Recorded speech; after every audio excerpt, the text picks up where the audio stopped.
You thought that night meant something, not just to you but to them too.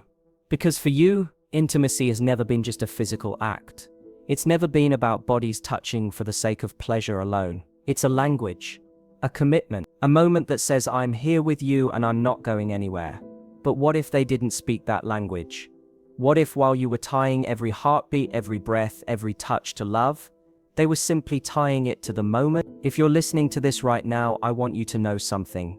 You are not too much for feeling this deeply.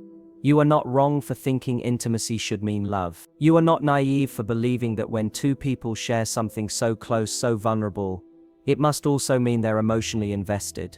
The world will try to tell you to be casual about it.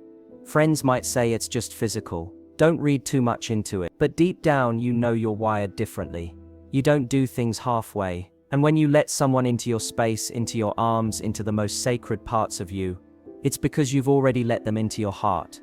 And when that love isn't returned, when you realize they didn't see that night the way you did, it's more than disappointment. It's a fracture in the way you understand connection. Here's what's really happening. Your mind and body are not separate in moments of intimacy. For you, that connection floods your system with trust, hope, and attachment. Psychologists call it pair bonding. And for people who value emotional closeness, it can be incredibly strong. When you touched them, it wasn't just skin against skin. It was the merging of meaning, at least for you. You weren't just there physically. You were making a silent promise. A promise that in your world means, I see you, I choose you, and I'm not treating this lightly. But here's the hard truth. Not everyone plays by those same unspoken rules. Some people can separate physical closeness from emotional depth. Not because they're evil or broken, but because they learned to see it that way. Maybe they were taught that intimacy is recreational, not relational. Maybe past experiences trained them to keep love and desire in two separate boxes. So while you were thinking, this changes everything, they were thinking, this was nice, but it doesn't mean I owe more of myself. And that mismatch, it's not just a gap in expectations, it's a collision of emotional realities. Before you blame yourself, I want you to sit with this truth. Your depth is not a weakness. Your capacity to tie intimacy to love is a reflection of your integrity, your values, and your courage to connect in a world that often avoids real closeness. Yes, it hurt. Yes, it feels unfair that you walked away carrying an entire universe of feelings while they walked away with just a memory. But that pain is showing you something priceless. It's revealing the blueprint of your heart. You now know that you don't want a love where intimacy is separate from emotion. You know that your body is not just a vessel for desire, but a bridge for something far greater. Something that requires trust, safety, and shared meaning. And while that may make your dating life more selective, it will also make it more true. Because you're no longer looking for just chemistry. You're looking for someone who understands that every kiss, every touch, is a part of a larger story. One you're writing together, not separately. The next time you give yourself to someone, it won't be by accident. It won't be because the moment felt right or the attraction was strong. It will be because you see evidence, real, consistent evidence, that they hold intimacy in the same sacred way you do. But to get there, you have to first untangle this knot in your heart.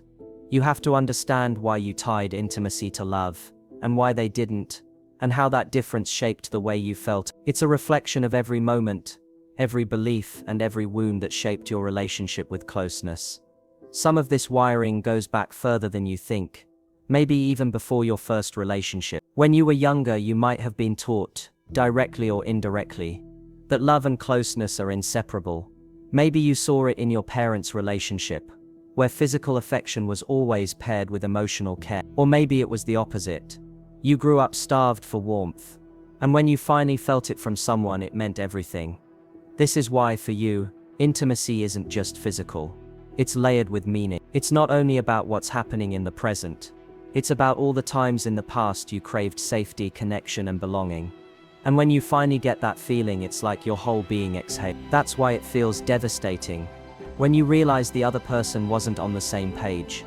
It's not just about the act itself.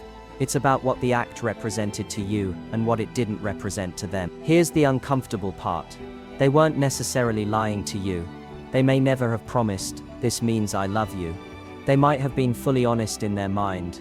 Because for them, intimacy is a moment, not a milestone. Some people compartmentalize. They can share a bed, a night, even passion, and still not feel an emotional shift. They separate desire from devotion. And while that might feel alien to you, for them it's normal. They might have learned this from past relationships where emotional intimacy was absent, but physical intimacy was frequent.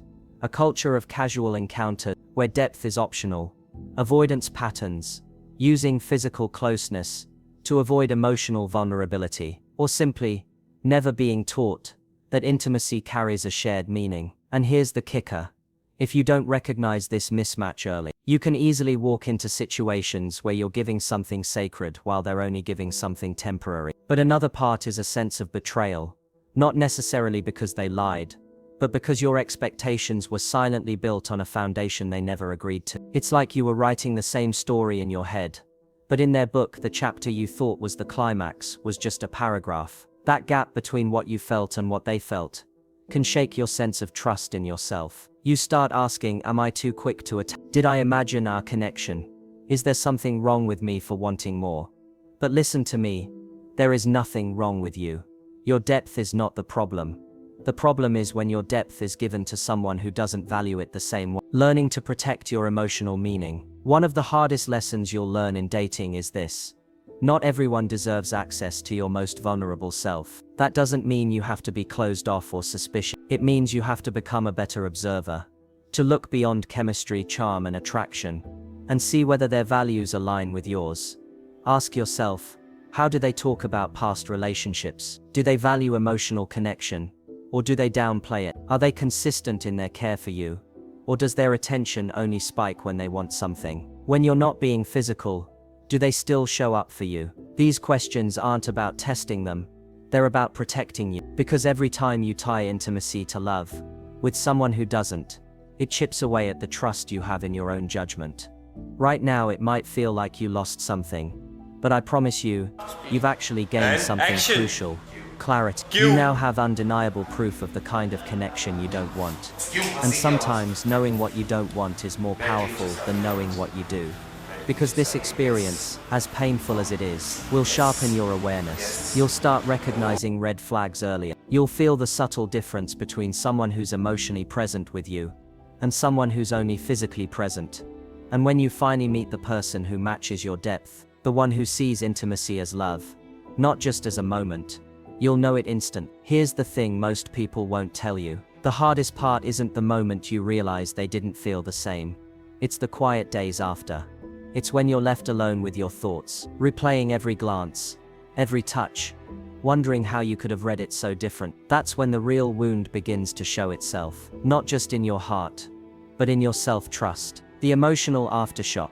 You might notice it when you try to sleep, and your mind starts bargaining. Maybe they just need time. Maybe they're afraid of their feeling. Maybe if I give them space, they'll come back. This is your heart trying to protect itself from the truth that they weren't in the same place as you. And because you tied intimacy to love, your brain can't make sense of how someone could share that closeness without also sharing your emotional commitment. It's like standing in the rain with someone, both of you drenched, and then realizing they were never planning to stay. Why it feels like a loss of self-worth. When your meaning isn't shared, it can feel personal. You start to wonder if maybe your love wasn't enough, or if you weren't enough. But this is where I need you to pause. Their inability, or unwillingness, to attach emotional weight to intimacy is not a reflection of your value. It's a reflection of their lens. They're operating from a different set of rules, shaped by experiences and beliefs that have nothing to do with your worth. Think of it like giving someone your favorite book, the one that changed your life, and watching them toss it aside because they don't really like reading. It's not that the book lost its beauty or meaning. It's that they weren't able to receive it. Rebuilding trust in yourself. The key to healing from this isn't just about forgiving them. It's about forgiving yourself for not seeing the mismatch sooner. And here's the truth. You probably did see little signs, but your hope was loud. You wanted the connection to be what you imagined. So you focused on the moments that confirmed your belief and ignored the ones that didn't. This is not weakness. It's the mark of a heart that wants to believe in people. And while that can leave you hurt, it's also the reason you'll eventually find something real. To rebuild trust in yourself, you have to acknowledge your intuition, Replay moments not to shame yourself, but to learn how your body and mind tried to warn you. Reframe the story. Instead of "I was foolish," see it as "I was willing to love, and now I'm wiser about who I give that love to." Create boundaries around meaning. Decide what intimacy means to you and only share it with someone who actively shows they share that meaning. How to carry your depth without letting it weigh you down. One of the biggest risks after a hurt like this is that you start protecting yourself too much. You start building walls so high that no one can climb them. And while that might keep you safe from pain, it also keeps you safe from love. And those two safeties are not the same. Instead, you have to learn how to carry your depth like a guarded flame, protecting it from those who'd blow it out, but not hiding it from those who'd help it grow. That means slowing down. It means letting someone's actions over time reveal their intentions, instead of letting one night convince you of their feelings. It means listening more to patterns than to promises. The quiet power of walking away. There's a kind of strength you gain after this. The strength to walk away when your meaning isn't matched. It's not an easy strength to use. Part of you will want to stay, hoping they'll change. But the deeper part of you, the one that remembers the sting of this pain, will know that staying in a mismatch is a slow erosion of your soul. Walking away doesn't mean you lost. It means you protected your future self from living in a love that would always feel lopsided. You tied intimacy to love. They didn't. And while that gap hurt you, it also taught you the most important truth you could carry forward. The right person will speak the same language of closeness as you do. They won't make you question if it meant something, because they'll make it clear in the way they hold you, the way they show up, and the way they stay. Until then, you're not waiting, you're becoming. Becoming someone who honors their meaning, guards their depth, and refuses to hand it to someone who can't see its value. Sometimes the deepest heartbreak isn't from losing someone you loved. It's from realizing they were never holding the same love in their hands to begin with. That's a truth your mind might accept long before your heart does. Because your heart remembers the warmth, the laughter, the closeness. It remembers the way you felt in that moment of intimacy, like nothing outside the two of you existed. And it can be hard to reconcile that feeling with the cold reality that for them, it was just a moment, not a turning point. Even after the initial hurt fades, questions keep knocking at your door late at night. Was I too much? Did I give too soon? Should I have waited longer to see who they really were? These questions aren't signs of weakness. They're signs that you care about meaning, that you want to understand yourself, and that's a beautiful thing. But here's the truth. No amount of waiting longer changes who a person is at their core.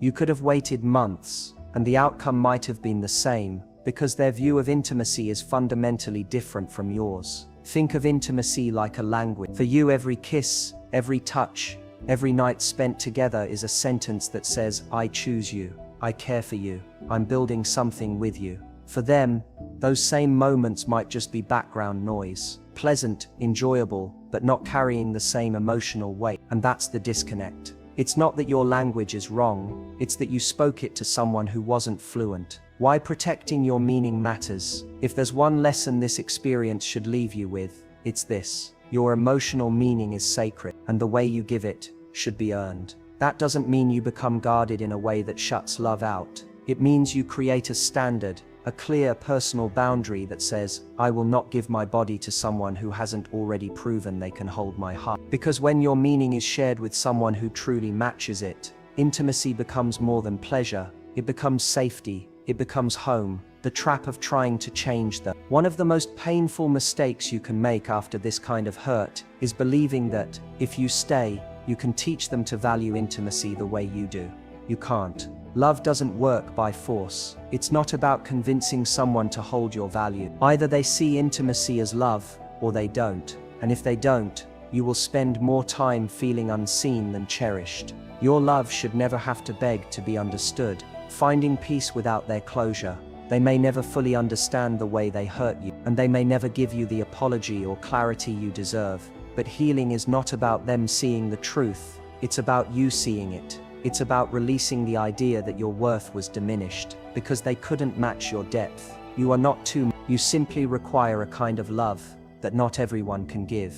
And that's okay, because when you finally meet someone who can, you'll realize that you were never too much. You were exactly enough for the right person. In the next part, we're going to bring all of this together. The hurt, the lessons, and the clarity, and talk about how to move forward, not just healed but stronger, not with walls around your heart, but with wisdom in your hand. Because the goal isn't to love less, it's to love right. You've walked through the fire of this experience. You've faced the questions that haunt the quiet nights. You've peeled back the layers, not just of what happened between you and them, but of yourself. And maybe for the first time you're starting to see that this wasn't a story about being unworthy of love. It was a story about having a love too sacred to be wasted. Rewriting the story in your own words. When something like this happens, it's easy to let their actions become the headline of your life. They didn't love me the way I loved them. They used my intimacy without honoring my heart. But you have the power to rewrite that headline. Instead, it can read, I learned how deeply I can love. I discovered that my love has meaning, and it's worth protecting. Because here's the truth. The wrong person can't change the worth of what you give. They can only reveal that they were never ready to receive it. The shift from loss to selection. One of the most empowering changes you can make after this is to stop seeing yourself as someone who hopes to be chosen and start seeing yourself as someone who chooses. When you understand that your intimacy is not just a moment, but a commitment, you stop letting just anyone have access to it. You start noticing patterns early. You start listening to not just the words they say when they're close to you, but the consistency of their actions when they're not. This isn't about becoming suspicious or cynical. It's about honoring the fact that not everyone should be handed the keys to your most vulnerable place. Keeping love alive without losing yourself. Some people, after an experience like this, close themselves off completely. They decide it's safer to never love deeply again. But safety without love isn't living, it's hiding. And you're not here to hide. Your task isn't to love less, it's to love with clarity. To build connections where your emotional meaning is matched, not misunderstood. Because when that happens, intimacy doesn't take from you, it fills you. It becomes a place where you can both give and receive without fear. The moment you'll know you're healed, healing isn't the day you stop thinking about them. It's the day you can remember the moments you shared without wishing to go back. It's the day you can see their face in your mind and feel nothing but peace. Because you know your worth isn't tied to their ability to see it. And the most beautiful part, one day you will meet someone whose view of intimacy mirrors yours so perfectly that all the pain of this chapter will feel almost necessary. Because without it, you might never have understood the value of what you're giving. You tied intimacy to love. They did. That's not a flaw in you. It's a mismatch in them. The lesson isn't to untie intimacy from love. It's to find someone who ties it just as tightly. Until then, protect your meaning, honor your heart, and remember, your love is not a burden, it's a gift. One day someone will hold it like it's the rarest thing they've ever known, because it is. Subscribe to Heartwise, and let's keep walking through these truths together, so that you never feel alone in your healing, and never forget just how worthy your love truly is.